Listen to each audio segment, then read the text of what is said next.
Taking it to court, the city of Newark is suing New York City over its controversial program that relocates homeless residents to New Jersey. Joe Borelli, New York City Councilman and Minority Whip, is here now to discuss.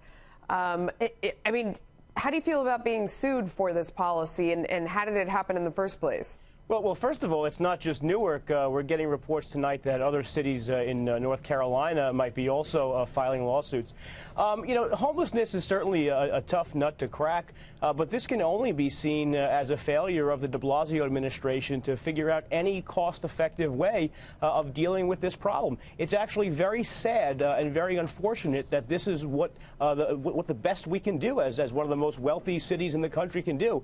And unfortunately, today we're also getting reports that so many of these people now are even living in squalor. So it's a top-to-bottom bad situation, and unfortunately, it's the mayor's name on the front door at City Hall. But he tries to say this was about moving people to places where it's cheaper to live, where they can find a place to stay. So if our shelters are too full, you take them to Newark or somewhere else where didn't they have temporary affordable housing?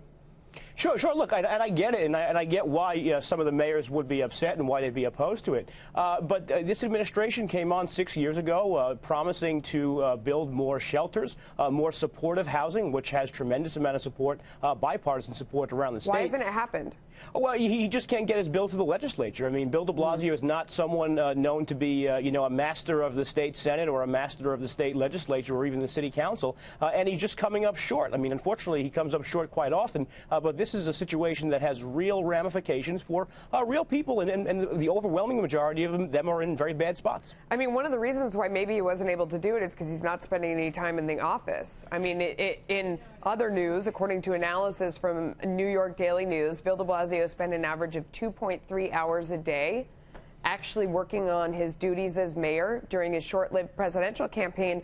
But that wasn't that much better than when he wasn't running for office. He was putting in about double that time, so, not even 5 hours. And that was based on his schedule. It's not like they're logging his time in the office. They're like looking at his schedule and calculating how much of his day he's spending actually working on issues that are related to being the mayor. Look, Melissa, he's also known for taking naps, during that time he's even in the office. Most people learn the fine art of at least looking busy on their job when they take their, first job out of college. He just hasn't seemed to gotten that under control. Governing New York City is very serious. We have a budget and a population bigger than the entire country of Ireland. We have more people in uniform than the Royal Navy, actually. So this is a serious commitment, a serious time commitment. And I know I speak for Democrats and Republicans around the city who just wish he would give more interest and time. Real quick, what comes next, though? I mean, Corey Stringer is the person who's sort of nipping at his heels. He's even more liberal. I mean, he's very critical of Mayor de Blasio. What are the chances that somebody comes in that wants to be fiscally responsible and get things together?